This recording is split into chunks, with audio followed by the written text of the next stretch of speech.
নমস্কার বন্ধুরা। মানুষের জীবনে সংসার সবচেয়ে পবিত্র বন্ধন। স্বামী স্ত্রীর সম্পর্ক শুধু শরীরই নয়, এটি আধ্যাত্মিক ও কর্মফলগত এক গভীর সংযোগ। তাই শাস্ত্রে বহু আচরণ, নিয়ম ও উপদেশ আছে, যা যদি দাম্পত্য জীবনে মানা হয় তাহলে সেই পরিবারে শান্তি, সৌভাগ্য, সমৃদ্ধি প্রবাহিত হয়। আর যদি সেই নিয়ম অমান্য করা হয় তবে ঘরে জন্ম নেয় অশান্তি, দুর্ভোগ, অজানা সংসার পরাপর অগমন্য হয়ে যায়। সম্পর্কের ভাঙন এরকমই একটি গোপন বিষয় তুলে ধরেছেন শ্রীকৃষ্ণ। স্বামী স্ত্রী কখন একসঙ্গে খাবেন, কিভাবে খাবেন, কোন ভুল করলে আসতে পারে ভয়ঙ্কর পরিণতি, এবং কেন অনেক পরিবারে অকারণে কলহ বাড়তে থাকে। আজকের এই ভিডিওতে আমরা তুলে ধরব সেই গভীর শাস্ত্রীয় সত্য যা শ্রীকৃষ্ণ নিজে উপদেশ দিয়েছিলেন। আপনি যদি ভিডিওটি শেষ পর্যন্ত দেখেন তাহলে অবশ্যই বুঝতে পারবেন ছোট ছোট ভুল কিভাবে সংসারকে ভেঙে দিতে পারে এবং সঠিক নিয়ম মানলে সম্পর্ক ফিরে পায়। এখন শুরু করছি মূল অংশ। এক শাস্ত্রে স্বামী স্ত্রী একসঙ্গে খাওয়া নিয়ে যে প্রাচীন নিয়ম আছে, হিন্দু শাস্ত্রে, বৈদিক গ্রন্থ এবং গৃহস্থ ধর্মে খাদ্যকে শুধু খাবার হিসেবে দেখা হয় না, এটি এক ধরনের শক্তি। খাদ্য শরীরে প্রবেশ করে, মন, চিন্তা, আবেগ এবং কর্মফলকে প্রভাবিত করে। তাই দাম্পত্য জীবনে খাদ্য গ্রহণ একটি আধ্যাত্মিক আচরণ হিসেবেও বিবেচিত হয়। ঋষিমুনিরা বলেছেন স্বামী স্ত্রী একসঙ্গে খাবেন কি খাবেন না, এটি নির্ভর করে পরিস্থিতি, মানসিক অবস্থা ও আধ্যাত্মিক শক্তি এবং সংসারের ধারার উপর। অনেক গ্রন্থে বলা হয়েছে শান্ত পরিবেশে পূর্ণ পবিত্রতার সঙ্গে একসঙ্গে আহার করলে দাম্পত্য সম্পর্ক দৃঢ় হয়, ভুল বোঝাবুঝি কমে যায় এবং সংসারে ইতিবাচক শক্তির প্রভাব বাড়ে। তবে অপরদিকে কিছু অবস্থায় স্বামী স্ত্রীর একসঙ্গে খাওয়া নিষেধ করা হয়েছে, কারণ এই সময় বিশেষ প্রকার নেতিবাচক শক্তি দাম্পত্যে প্রবেশ করে। এই বিষয়টি ঠিকভাবে বুঝতে হলে আমাদের শ্রীকৃষ্ণের উপদেশ জানতে হবে। তাই শ্রীকৃষ্ণ কেন এই বিষয়টি গুরুত্বপূর্ণ বলেছিলেন। শ্রীকৃষ্ণ গৃহস্থ ধর্মে একটি মূল নীতি শিখিয়েছিলেন। পরিবারের শান্তি নির্ভর করে তিনটি বিষয়: 1 আচরণ, 2 সংযম, 3 খাদ্য গ্রহণের পবিত্রতা। তিনি বলেছিলেন স্বামী স্ত্রী যদি একই প্লেট থেকে ভুলভাবে খায়, যদি রাগ অভিমান নিয়ে খায় বা যদি পরস্পরের প্রতি অসম্মান রেখে খায়, তবে সেই খাদ্য অশুদ্ধ হয়ে যায়। আর অশুদ্ধ খাদ্য নেতিবাচক শক্তি সৃষ্টি করে। তিনি আরও বলেন, এক খাদ্য শরীর ও মনের মধ্যে শক্তি তৈরি করে।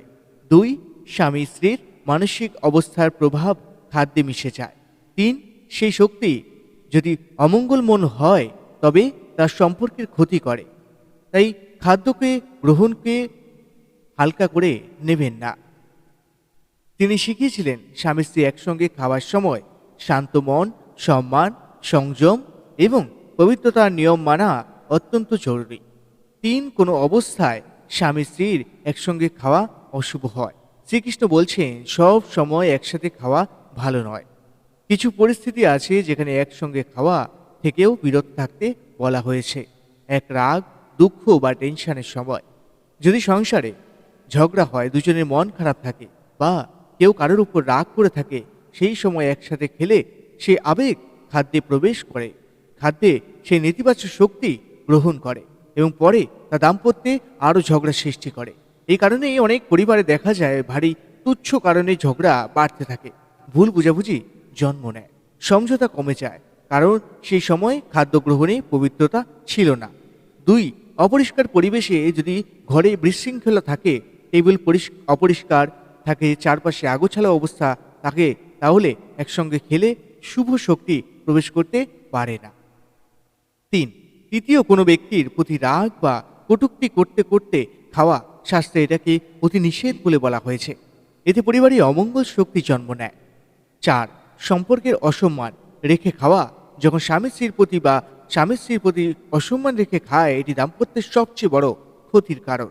5 একে অপরকে ভুল বুঝে জোর করে খাওয়ানো ও একসঙ্গে বসানো। শ্রীকৃষ্ণ বলছেন খাদ্যের সঙ্গে চাপ বা জোর করে খাওয়া কখনোই ভালো নয়। কোনো আচরণে সংসারে জন্ম নেয় অশুভ শক্তি। শ্রীকৃষ্ণ বলছেন, দাম্পত্য জীবনে অশুভ শক্তি তখনই জন্ম নেয় যখন অহংকার বাড়ে, অসম্মান হয়, কথা বলার ধরনে বিষ ঢুকে যায়, খাদ্যের সঙ্গে নেতিবাচক আবেগ মিশে যায়। তিনি আরও বলেন, খাদ্য এমন একটি মাধ্যম সম্পর্ককেও সুদৃঢ় করতে পারে, আবার ভাঙতেও পারে। এই কারণে তিনি স্বামী স্ত্রীকে 5টি আচরণে সতর্ক করেছেন। 1. খাবার সময় ঝগড়া করা, এটি সংসারে দুর্ভাগ্য সৃষ্টি করে। 2. অপরজনের ত্রুটি খুদে খুদে বলা, শক্তির ভারসাম্য নষ্ট হয়। 3. তাড়াহুড়ো বা অবহেলা করে খাওয়া, এতে অশান্তি বাড়ে। 4. একই থালা বা প্লেটে অপবিত্রভাবে হাত দেওয়া, এটি শাস্ত্রে অশুভ ধরা হয়েছে। 5. দাম্পত্যে অবহেলা রেখে খাওয়া, এতে অশুভ শক্তি প্রবেশ করে এবং সংসারে অগ্রগতি কমে যায়। 5. শ্রীকৃষ্ণের মূল উপদেশ, স্বামী স্ত্রীর খাওয়া সম্পর্কিত 7টি গোপন নিয়ম। 1. খাওয়ার সময় শান্ত ও সম্মানজনক পরিবেশ। যে দম্পতি শান্ত মনে খায় তাদের সংসারে শান্তি থাকে। 2. টেবিল পরিষ্কার রাখা, অপরিষ্কার পরিবেশ খাদ্যের শক্তিকে দূষিত করে। 3.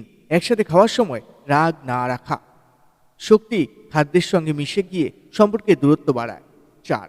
খাওয়ার আগে পরস্পরের আশীর্বাদ করে, যেমন সুস্থ থাকো, ভালো থাকো, এবং ইতিবাচক শক্তি জন্ম নেয় এতে। খাবার ভাগাভাগি করে খাওয়া এবং বিশৃঙ্খলাভাবে নয়, সম্মান রেখে ভাগ করে শাস্ত্রে শুভ ফলদায়ক বলা হয়েছে। একে অপরকে খাওয়ানো কিন্তু মনের চাপ ছাড়াই, মনের ভালোবাসা সে খাবারে মেশে এবং সৌভাগ্য এনে দেয়। তাই আপনারা যারা স্বামী স্ত্রী একসঙ্গে খান, তাহলে এই 5টি জিনিস অবশ্যই মেনে খাবেন। তাহলে দেখবেন বাড়িতে সৌভাগ্য দৃঢ়ভাবে পবিত্র হচ্ছে এবং ভরসা বাড়ছে এবং ভালোবাসা বাড়ছে এবং সংসারের উন্নতি হচ্ছে। জয় শ্রীকৃষ্ণ, জয় রাধে। এরকমই ভিডিও পাওয়ার জন্য আমাদের এই চ্যানেলটি সাবস্ক্রাইব করে রাখবেন এবং পাশে থাকা বেল আইকনটি ক্লিক করে রাখবেন। জয় শ্রীকৃষ্ণ, জয় রাধেশ্বর।